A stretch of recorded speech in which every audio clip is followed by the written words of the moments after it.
बिस्मिल्लाहिर्रहमानिर्रहीम। आज की जो हमारी ज़ेर तबसरा किताब है वो ये एक तफसीर बैज़ावी का नुस्खा है और ये नुस्खा 150 साल पुराना है, तकरीबन 170 साल पुराना है। अच्छा, इस नुस्खे पे मुख्तलिफ़ जगहों पे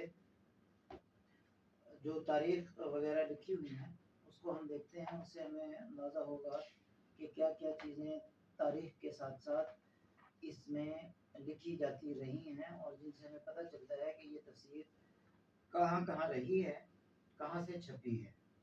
सबसे पहले हम आ जाएंगे, ये है अरुण रांचलपुरी रंजनापुरी पेपर मिल्स।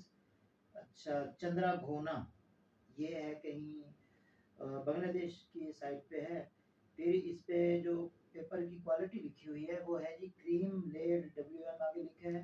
और फिर इसका साइज जो लिखा है वो 16, 16.5 और 26.5 लिखा है। अब ये मालूम नहीं कि ये इंच है क्या चीज़ है, बज़ाहिर ये इंच ही हमें नज़र आते हैं। तफसीर बैज़ावी 2 हिस्सों में या 2 जिल्दों में हम इसको कह सकते हैं कि ये 2 हिस्सों में है। और इसके दूसरी जिल्द के शुरू में यहाँ इन्होंने दिया हुआ है इसका जो सर वर्क है दरमियान में। अव्वल जिल्द का जो सर वर्क था वो बोसीदगी की वजह से जो है वो ख़त्म हो गया और इस पे लिखा हुआ है 1278 सना हिजरी और फिर मतबाइल अहमदी बिल एहतिमाम अमूजान। अच्छा, ये फिर यहाँ पे इसकी मज़ीद तफसीलात भी दी गई हैं जो इसमें शरीक रहे हैं। कातिब हैं इसके, वो लिखते हैं मुल्ला दीन मोहम्मद बिन मुल्ला नूर अहमद लाहौरी साकिन इंदा मस्जिद सुनहरी। ये सुनहरी मस्जिद के पास कहीं से जो है वो मौजूद है, ये इसके कातिब। अच्छा, इसके हाशिए के जो राकिम हैं वो भी इन्होंने यहाँ लिखा है अमीर बेग, और ये मस्जिद वज़ीर खान में रिहाइश पजीर थे जिस वक्त इन्होंने ये लिखी है। और इस पे पहला जो इसका हिस्सा है उसके आखिर में 1277 हिजरी इन्होंने तारीख जो है इसकी दर्ज की हुई है। यानी ये 1800 आसपास 57 के आसपास का जो वक्त था जब जंग आज़ादी लड़ी जा रही थी, उस वक्त ये तफसीर जो है छपी है। कागज़ इसमें बांग्लादेश की एक फैक्ट्री थी वहाँ का लगा है। एहतिमाम इसका दिल्ली में हुआ है मतबा में। और जो इसके कातिब वगैरह थे, हाशिया निगार थे और तस्वीर निगार जो हजरात थे, उनका ताल्लुक लाहौर के साथ था। अच्छा, उसके बाद इस किताब में एक अहम जो हमें पेशरफ्त मिलती है वो है जी ये एक पोस्ट कार्ड है जो उस ज़माने में लिखा गया था। अच्छा, इस पोस्ट कार्ड पे जो लिखा गया है, पता जो लिखा गया है, शहर सियालकोट, मकाम अंजुमन दारुल उलूम अश-शहाबिया, जनाब बिरादरम कारी मोहम्मद मसूद अहमद साहब। अच्छा, ताबिश मुदर्रिस मदरसा मज़कूर और पाकिस्तान इन्होंने लिखा है। अच्छा, इस ये जो पोस्ट कार्ड है इस पे तारीख वगैरह जो लिखी है ये मई की तारीख लिखी हुई है और 60 का मतलब 1960 और 29 मई की तारीख इस पे दर्ज है। और ये सियालकोट की तरफ भेजा गया है। भेजा कहाँ से गया है? बहावलपुर से। अच्छा, ये इसको हम पढ़ते हैं जी। अज उस्मानपुर शरीफ 21/5/1960 की ये तहरीर है।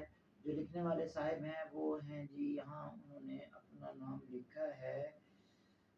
अच्छा, नाम भी इस पे नज़र नहीं आ रहा हमें, पढ़ते हैं शायद कहीं हमें दरमियान में मिले। तो कहते हैं जी, बखिदमत क़िबला बंदा नवाज कारी मसूद अहमद ताबिश साहब दामद बरकातुहुम बाद अज तस्लीम अर्ज आके खैरियत मिन जानिबैन खैर मतलूब। याद रहे कि जामिया अब्बासिया का सालाना इम्तिहान मुकर्रर हो चुका है जो कि 11 जून को पहला पर्चा होगा। फिदवी रोल नंबर जो कि 2770 है आ गया है। हमारा पहला पर्चा 30 मई से शुरू होकर 4 जून को ख़त्म हो जाएगा। सेंटर वही पिछला साल वाला है, अब्बासिया हाई स्कूल। सुना है कि साल नवा से हमारे अरबी मदारिस पंजाब यूनिवर्सिटी के साथ मुल्हक हो गए हैं। अब अलामा की बजाय पंजाब का निसाब राइज होगा। मुंशी फाजिल वाला और अरबी फाजिल वगैरह, खुदा करे कि ऐसा हो, आमीन। अच्छा, मेरी तैयारी पूरी है। आगे है, आप अपना ख्याल रखें। और नीचे लिखा है हाजी अहमद बकलम खुद, यानी जो उनका नाम है, ये 1960 की एक तहरीर इसमें हमें इस यूनिवर्सिटी में तफसीर में हमें मिली है। अच्छा, ये एक जो है ना, जो पाकिस्तान का एक नोट चलता था पुराना 100 रुपए वाला, वो इसके अंदर किसी ने रख दिया था और इसी तरीके से ये बाकी रहा ये नोट इसमें।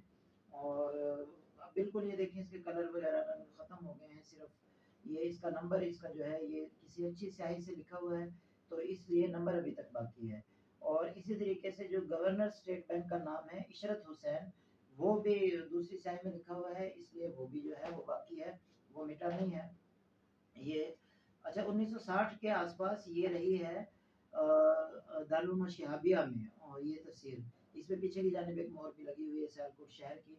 और उसके बाद फिर हमें अंदर इसमें जो है कुछ तारीखें हमें लिखी हुई मिलती हैं, कोई जो इसको साहिब पढ़ने वाले थे वो इसको पढ़ते रहे हैं और वक्तन फ़वक्तन इस पे वो तारीखें दर्ज करते रहे हैं। और उनमें ये तारीखें लिखी हुई हैं जी 80 की, 80 खाली लिखा हुआ है, तो ज़ाहिर है कि वो 1980 ही होगा। तो 1980 की तारीख इसमें लिखी है और उन्होंने फिर हर सफ़े पर ये तारीखें दर्ज की हुई हैं कि जिस दौरान वो पढ़ते रहे थे उसी दौरान उन्होंने इस पर वो तारीखें दर्ज कर दी हैं। अच्छा, ये तफसीर मेरे हाथ जो लगी है ये 1998 में या 1997 में इस तरह करके हमारे एक दोस्त थे मोहम्मद आरिफ, वो इंतकाल कर गए, दरस निज़ामी के हमारे साथी थे। तो वो गए थे किसी जगह तश्कील पर और वहाँ मस्जिद में ये तफसीर रखी हुई थी। तो वो मेरे कुतुब बेनी के और पढ़ने के शौक़ को वो जानते थे, तो उन्होंने फिर जो है ये किताब वहाँ से मस्जिद की अलमारी में से ली और मेरे हवाले ला के कर दी। तब से ये किताब 1998 से अब तक, यानी आसपास जो है ना वो 28 साल गुजरने को हैं, तब से ये किताब मेरे पास है। वर्क अभी तक ठीक है, पहले 3-4 वर्क इसके ख़त्म हो गए। जिल्द इसकी जो है वो ये जो मैंने करवाई हुई है ये पहली जिल्द नहीं है जो इसकी असल थी, बल्कि ये जिल्द जो है मैंने खुद करवाई है। इस पे देखें 80 की तारीखें इस पे जो है वो दर्ज की हुई हैं और हर जगह पे जाके वो तारीखें दर्ज की हैं कि जिस वक्त वो सबक पढ़ते थे वहाँ उनका सबक ख़त्म हुआ तो उन्होंने वो तारीख जो है वो दर्ज कर दी। अच्छा, ये देखें, ये इस तरह की हालत इसकी थी अंदर के सफ़े की, और यहाँ ये इसके सफ़े थे किसी चीज़ का निशान है। ये पहले 2-3 सफ़े जो है इसके वो ख़त्म हो गए हुए हैं। फिर ये जिल्द मैंने करवाई, तो जब मैंने जिल्द करवाई थी तब ये एक साहिब को मैंने दी, जिल्द साज को, उन्होंने ये किताब मुझे वापस नहीं की। महीना गुजरा, 2 गुजरे, मैं उनके पास कई दफ़ा जाता रहा, भाई मेरी किताब मुझे वापस कर दो, कीमती है मेरे लिए, लेकिन उन्होंने वापस नहीं की। और इस तरह 5-6 महीने गुजर गए और मैं इस दौरान परेशान भी रहा कि पता नहीं ये किताब मुझे मिलेगी या नहीं। फिर मेरे एक उस जो जिल्द साज को एक जानने वाला था, प्रेस का बंदा, तो मैं उसे किताबें प्रिंट वगैरह करवाता हूँ, तो उसको मैंने कहा यार आपकी मेहरबानी मेरी किताब उससे दिलवा दो। तो इस तरीके से उसने ये किताब मुझे दिलवाई है और ये किताब मेरे पास इस तरीके से महफूज है। मेरे कई दोस्तों ने ये कहा है देखने के लिए, वो कई दफ़ा जब मेरे पास आते हैं तो फिर ये किताब मुझसे तबर्रुकन और एक शौक के तहत जो है वो अक्सर इसकी